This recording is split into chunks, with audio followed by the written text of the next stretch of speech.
Filipino pandesal. Ang tanong, kaya ba?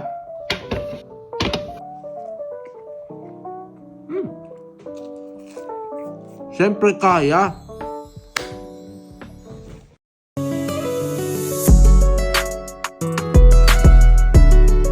Harina, sukal, asin. Gamit din tayo ng butter pero tutunawin natin to. Wait lang. So itong butter dapat melted. Tubig lang, pwede rin naman. Kaso ito mag-i-expire na eh. Sayang to. Gamitin na natin. Abot kaya? Abot boy! Paano natin gagawing warm? Microwave. Ano pa nga ba yun?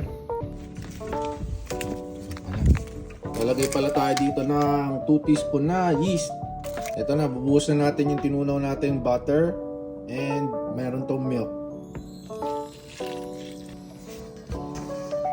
Ito, bumibigat na. So ngayon, titigil tayo dyan. Maglalagay lang tayo ng mantika sa kamay natin. Huwag natin dadagdagan ng flour yan. Ito, ano ba to? Canola. Ano tayo canola? Paano ko ngayon pipindutin yung... Wala pa tayong machine pre.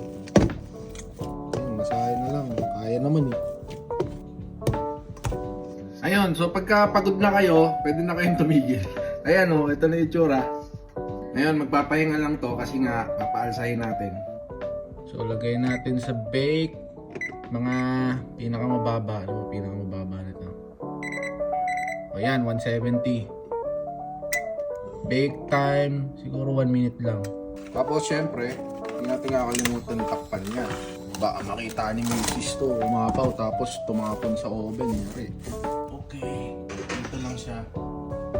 Pero syempre, habang naghihintay tayo magdoble yung size nito, may isa pa tayong problema, mga parts. Wala akong breadcrumbs.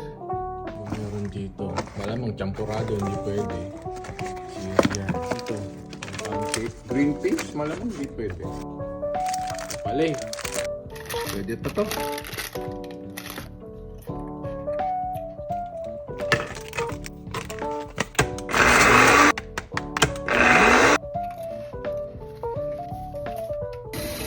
At pagkatapos ng matagal na panahon, ano na kaya itsura mo ngayon? Dapat dumoble. Uy! Ten. Tapos tatanggalin mo lang yung hangin. Siyempre oil. Canola oil to ha. Pipilas-pilasing mo lang ng ganyan to. Parang dumpling. Tansyahan. Ito. 3, 6. Ayan.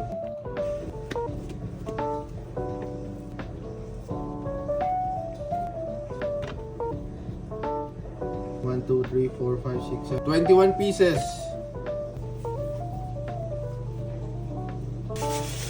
Papaalsahin pa natin yan, pangalawang beses. Iba-iba yung size ng mga nagawa natin, pre. Tingnan mo naman.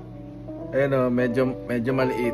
Pero syempre, kung may gamit ka dyan, mga tools talaga ng pang-baking, hindi mo na kailangan gawin parang dumpling, ginaganon ko pa kanina eh. Pinakamababang temp. Okay. Nandyan muna sila.